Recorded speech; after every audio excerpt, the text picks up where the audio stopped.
Hello and welcome to the Political History of the United States, Episode 3.6, Virginia in the 1690s.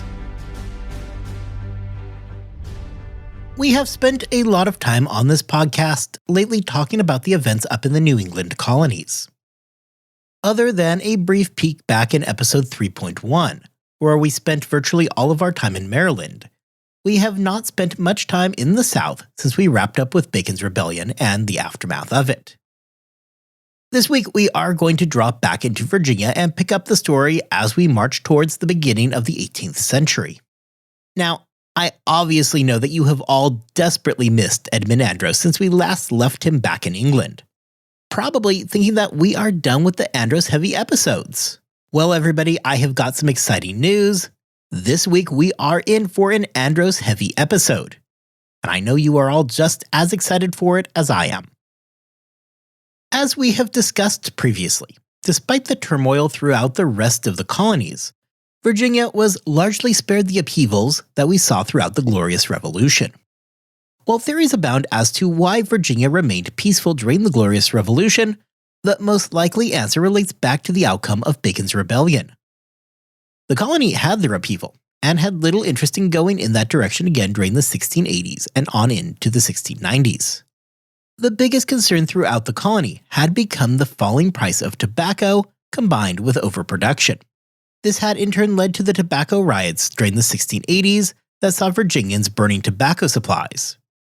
The hope of this move was to reduce the supply, thus drive up global prices. One of the most profound changes to come to Virginia in the aftermath of Bacon's Rebellion was a reorganization of the political and social structure of the colony. In the years prior to Bacon's Rebellion, what had emerged in the colony was generally a twin structure. You had the leading class within the colony, the landowners. This was the group that fell under the leadership of Berkeley. This is the group that ran the political systems and therefore ran the colony. The other group was the tenants. This was the group that constantly bristled against those same landlords. They were the ones who felt ignored by the colonial elites and felt so enraged by the growing power of that class. This is what leads to Bacon's Rebellion and is something that we spent numerous episodes discussing in far more detail. The aftermath of the rebellion was an English occupation that was extraordinarily unpopular. This reorganized the groups within the colony and drove that group that had formerly been in the class loyal to Berkeley to align with the planters in opposition to the English incursion. To be clear, what we see in Virginia is not ever going to lead to the events that are analogous to what we see in late 1680s Massachusetts. There will not be an angry mob out there seeking to expel the royal governor, like the colonists did to Andros. With that said, however, what follows in the decades after Bacon's Rebellion is a general acceptance that certain people in society were more powerful than other groups, thus establishing the necessity of having a ruling class. This would stand to protect the colonists from the worst inclinations of the English being sent across the Atlantic. As we will see today with Edmund Andros, he would have been more than happy to snuff out the internal political structures. However, Andros would quickly find that acceptance and patronage by the Virginia ruling class was a powerful feature of the colony and was one that was ultimately necessary for a peaceful relationship with the Virginia colonists.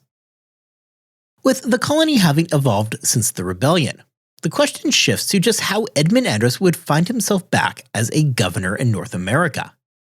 On one hand, this may come as something of a surprise. Andros had spent his entire life as a pure example of a company man for House Stuart. Andros's family had been loyal to the Stuarts since the time of Charles I and had followed the royal family into exile.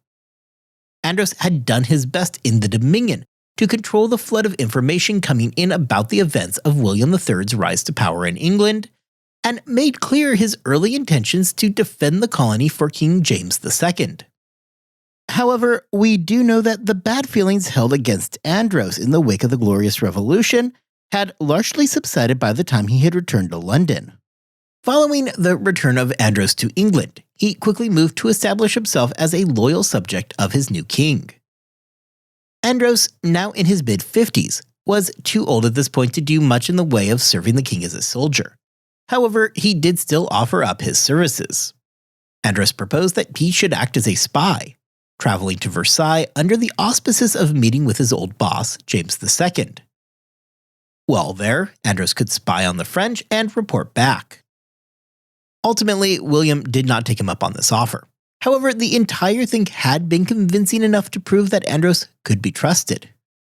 It is also important to consider that William III really differed very little in his colonial outlook as compared to either Charles II or James II.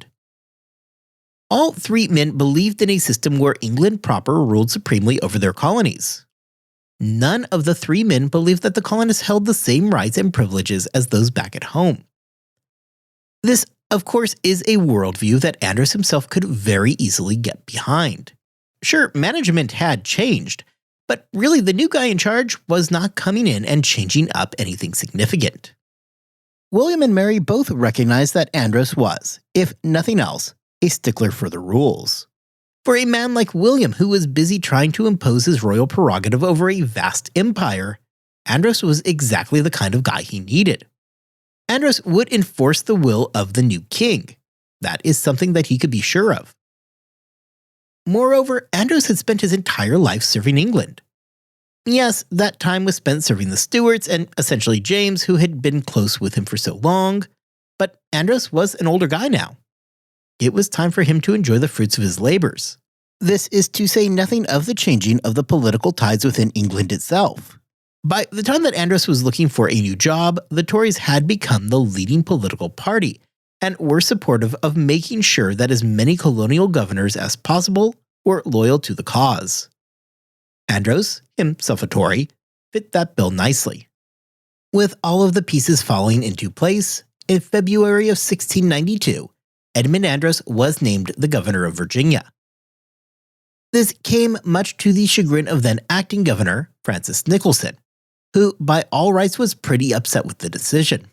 It was reported from another old friend of ours, Edward Randolph, that the entire incident helped drive a wedge between Nicholson and Andros that would never really be mended. It is, of course, an interesting thing altogether that Nicholson fared as well as he did, considering that he had just basically noped out of New York when Jacob Leisler started his rebellion. As we talked about a few episodes ago, however, do not feel too terribly sorry for Francis Nicholson. He is going to get another shot at things and will remain in our story for just a bit longer. Upon taking the job, Andros found himself in control over a much different colony than what he had experienced in New England. For one, he is not going to have to wade through the complex religious situation that caused so much animosity towards him. Virginia was largely an Anglican colony. And while religion certainly was important, you also do not have a system like in Massachusetts, where entrance into the government was predicated upon a person's religious beliefs. Andros, an Anglican himself, would fit in nicely with the majority of the Virginia population. Virginia also stood apart from Massachusetts as they had what was a valuable cash crop in tobacco. Of course, we know that there is a lot of tension regarding that cash crop, and the colonists were desperate to control the supply of tobacco in the face of seemingly stagnant demand. However, there was still a whole lot of money tied up in the tobacco trade. That isn't, however, to state that all was great in Virginia, and that Andros would be able to kick back and relax either. Well, the colony was not affected to the same degree as the New England colonies, or Maryland, by the Glorious Revolution. It does not mean that there was no effect at all. As just mentioned, the economy of Virginia was tied up primarily in the tobacco trade. While the colony had diversified some and it did have a few other exports, tobacco was still king, and nothing got particularly close to challenging for that throne. The problem to having one cash crop is that there is very little safety net in the event of problems with that one crop. For the Virginia colonists, these problems would appear in the form of King William's Wars. We have for a while now been talking about these wars, though not necessarily by name. However, all of the problems going on with the Indian tribes up in Maine, that was a theater of this war. Those tribes who were backed by the French were continually harassing the English. As a side effect of this conflict, there was a noticeable reduction in trade between the English and the North American colonies. This means that rather than hundreds of ships between England and Virginia during the early to mid 1690s, you were lucky to get a small handful of trading ships making it through. This had the effect of rendering huge amounts of tobacco completely worthless. This was enough to send Virginia into an economic depression. To make matters worse, consider that a large number of the salaries and transactions in Virginia were conducted using tobacco. This means at the very same time that the economy was faltering due to the lack of ships, the primary currency was now going through a period of intense deflation. Andros, as always, a stickler for the rules, refused to allow any kind of relief through piracy either. This should not come as a surprise, as it fits with what we had previously seen from Andros in Massachusetts. Did Virginia need an influx of cash and trade? Oh yes, absolutely. Was Edmund Andros going to allow such an influx of much-needed cash and trade to come into Virginia via illegal trade with pirates? Absolutely not. Well, the flagrant disregard for the Navigation Acts had really been a hallmark of pre-Dominion Massachusetts. That is not to say that Virginia did not at least try to game the system.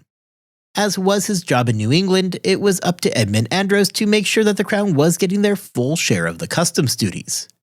It is important to consider this point, as it really gets to the very heart of the conflict that Andros was always going to face, as well as those underlying tensions that would remain between the colonies and England. The best interest of the colonies was not necessarily synonymous with the best interest of the empire at large.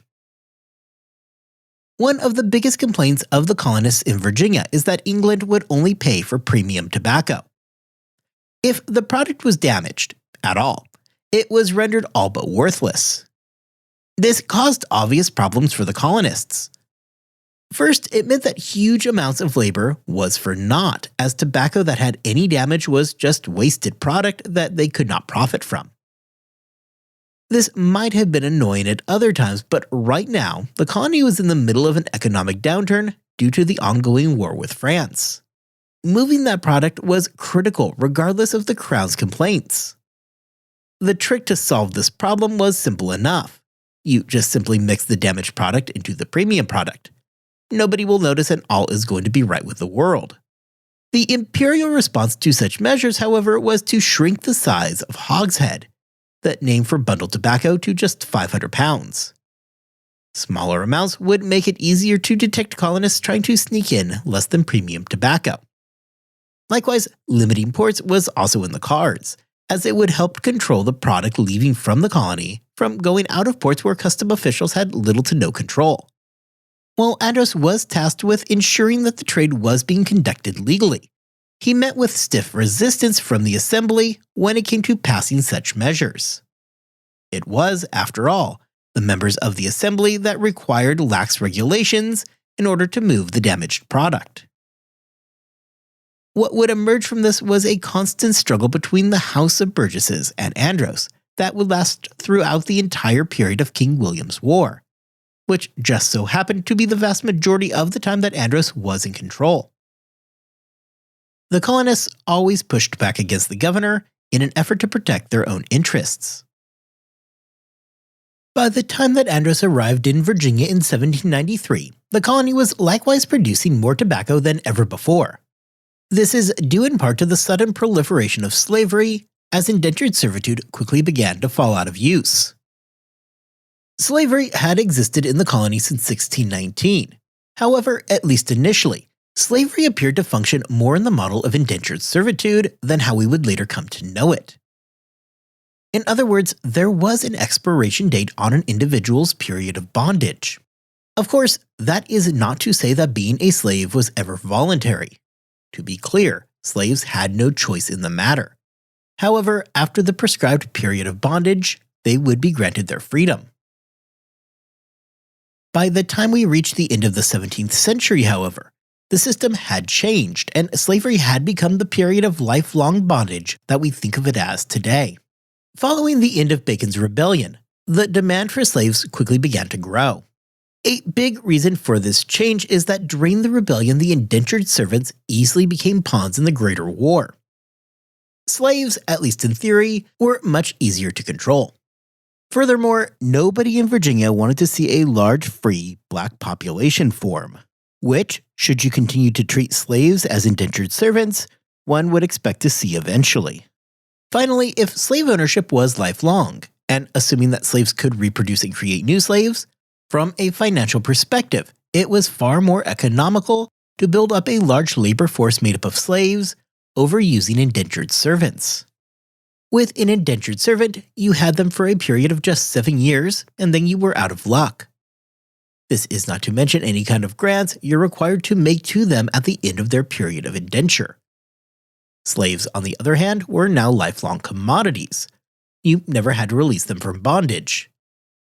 The children of slaves were also slaves, which meant that even in the case that the slave dies, the landowner is still protected in his investment with the slave's child.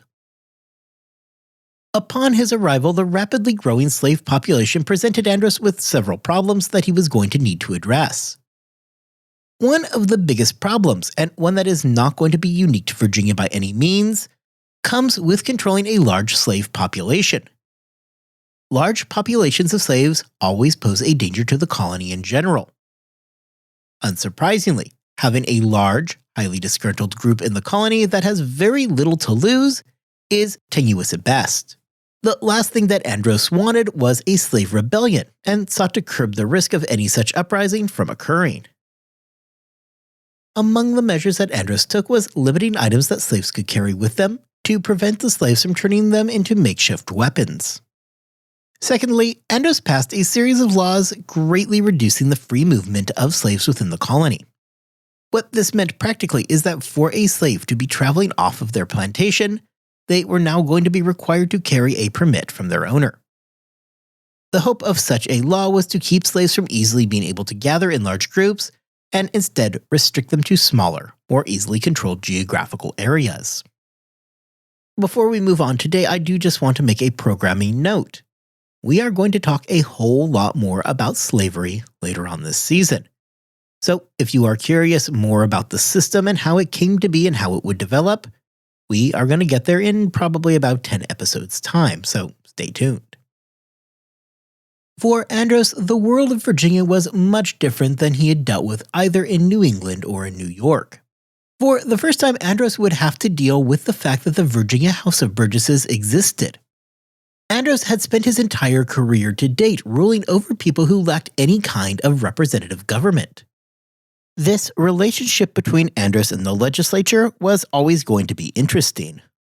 The legislature had the ability to dole out money as well as propose laws. For Andros, this practically meant that he did not have the unilateral power that he had enjoyed previously during his long career.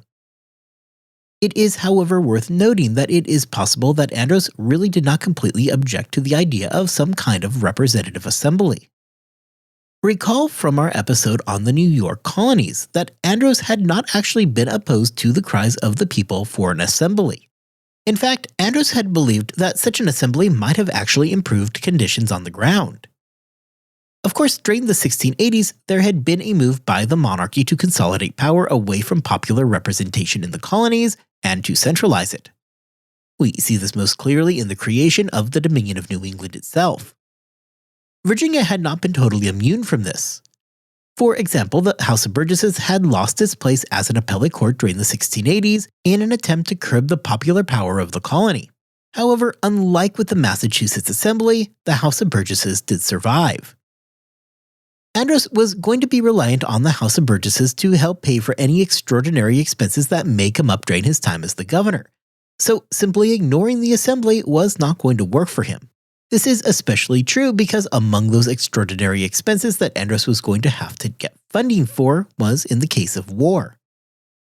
Well, Virginia was not going through the strife of Maine. Andros still wanted to ensure that the colony was well protected from potential French and Indian incursions. This was not just an empty threat either, or Andros being paranoid. Bad blood still existed between the English and the local tribes following the events that had led up to Bacon's rebellion. While there had not been anything in the way of pitched battles, there continued to be harassment from the Indian tribes along the frontier. Upon arrival, Andros was immediately dealing with the fact that the colonial defenses were in a terrible state, and needed significant work in order to ensure the colony remained protected. In an attempt to properly defend the colony, Andros was going to need to work with the colonial assembly, a task that would often be fraught with tensions and disagreements. During his first several years as governor, Andros would request that the House of Burgesses send money to New York, with the hope being that by sending money on to New York, it would help curb the violence up there and keep it from spreading further down to the south and towards the Virginia frontier. The House of Burgesses did ultimately send some limited funds here and there. However, realistically, Virginia was already in a bad place economically and could not really afford the financial burden. Far more egregious to the colonists was a request from London that Virginia should send 240 men to New York to help defend the colony in 1696. This was deeply unpopular with everybody. Obviously, the colonists had zero interest in going to New York to help them fight their war. Even Edmund Andros recognized what a terrible mistake this would be for the colony. Armies were expensive to maintain, and Virginia simply did not have the funds. Likewise, they did not want to donate the men either. Andros, for his part, actually agreed with the colonists that the cost was too great, both in real numbers and in potential losses. Andros appealed to the crown, pointing out not the immediate losses, those that are related to raising and maintaining an army, but the potential losses from 240 men not being able to plant tobacco. Andros' time in power was dominated by battles between himself as a royal administrator and the House of Burgesses. The end of Andros in Virginia is not going to come as it did in the Dominion, but rather due to a changing of the political guard back at home. When Edmund Andros was ushered into power, it was while riding a wave of Tory support. By the middle part of the 1690s, however, Parliament had begun to move back in an increasingly Whig direction. As the Whigs gained power, there was interest in converting some of those more Tory governors into Whig governors. Andros held a powerful position and certainly was not a friend of the Whigs.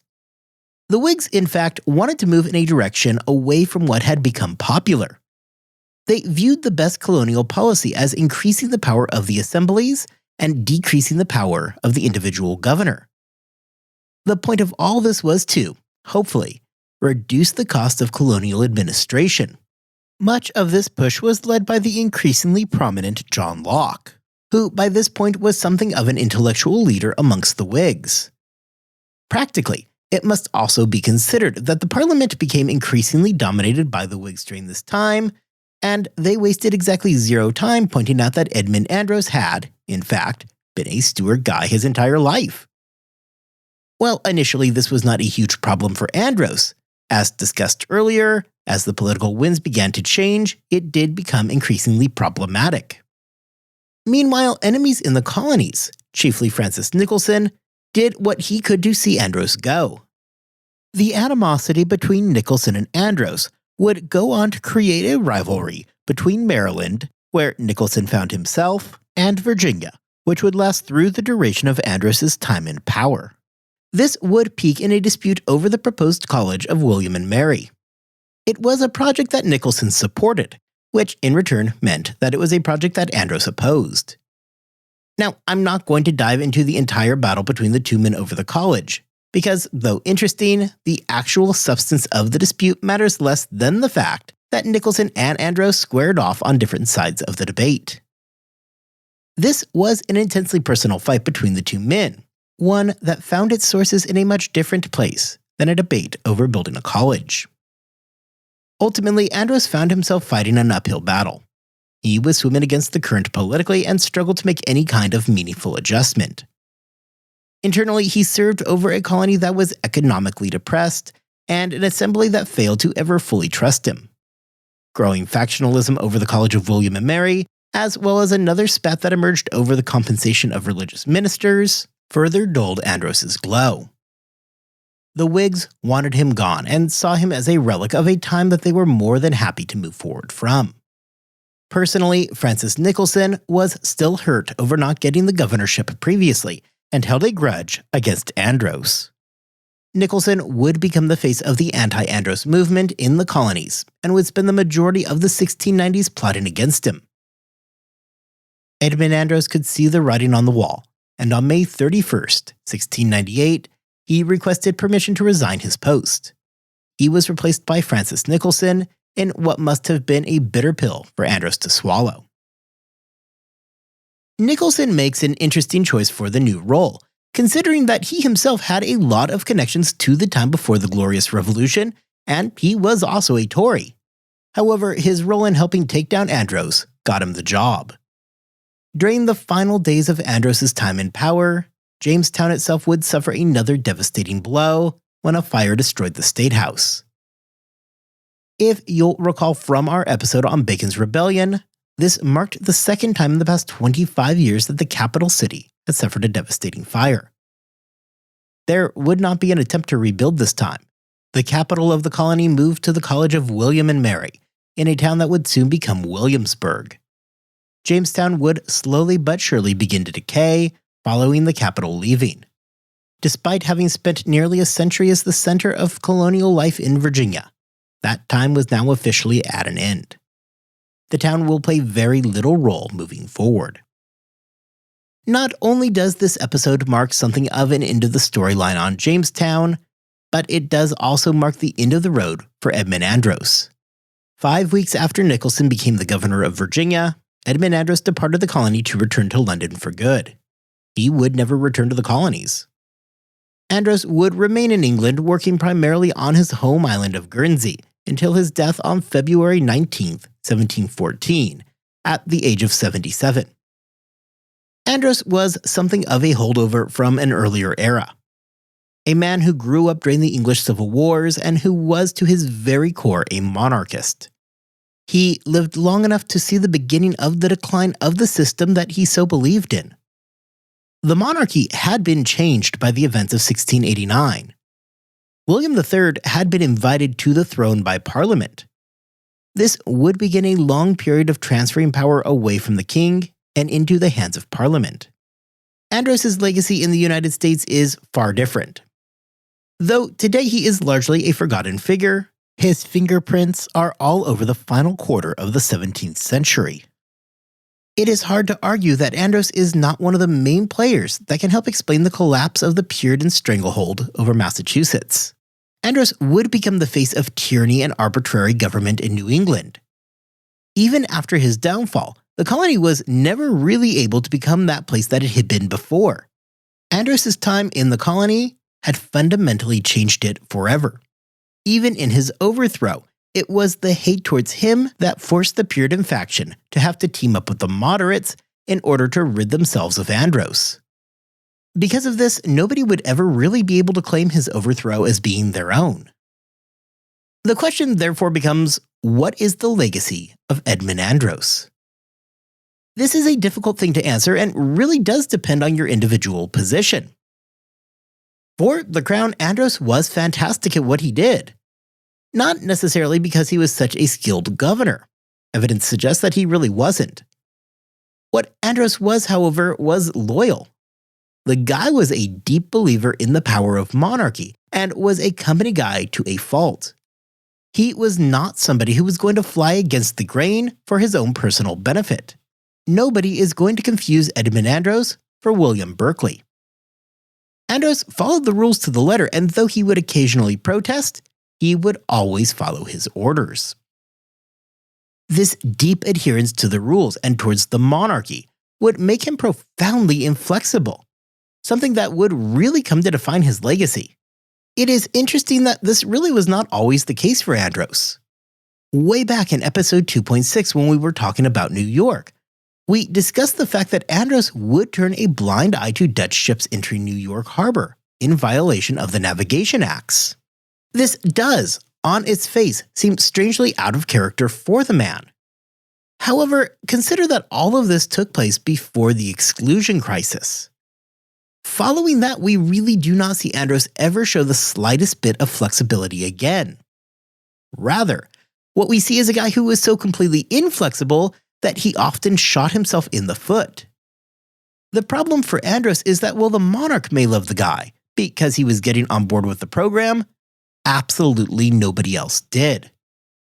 Think back to our episodes on the Dominion of New England when Edmund Andros managed to alienate virtually everybody. In the case of the Dominion, that alienation between Andros and virtually all the colonists left him without any allies. The good thing about this, I suppose, is that when it came time to overthrow him, it was a bloodless rebellion. The lack of violence was not because of some egalitarian desire for a peaceful transition of power. This was very much an angry mob that had formed. The reason why the rebellion was bloodless is because there really was not anybody fighting back against the angry mob. Nobody was there to defend Andros because the guy was all but friendless. Of course, lest we be too rough on Andros, none of this is to suggest that he was somehow without talents. Andros proved time and time again that he was a skilled diplomat. More than once we see him work out agreements with Indian tribes, and he did make significant contributions when it came to forging alliances with Native Americans, especially in regards to the Iroquois. It was through the actions of Andros that the back of the natives during King Philip's War was largely broken. This was a task accomplished not with the help of English soldiers, but rather through his alliances that he was able to form with rival tribes. Despite the fact that Andros did have his talents and was by all rights a very smart man, it is his inability to be flexible that would really define his legacy. His overly rigid adherence to the rules meant that while he remained popular amongst the monarchs back in London, he struggled as a practical administrator on the ground. It is also interesting to note that upon his death, his estate was only worth £2,300, a rather paltry sum for a man who had spent so much of his life as a royal governor.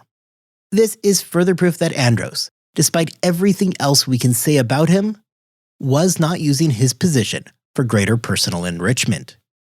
Regardless of his legacy, Edmund Andros had spent nearly a quarter of a century as one of the most powerful colonial administrators, which, for our story, is something that we cannot overlook.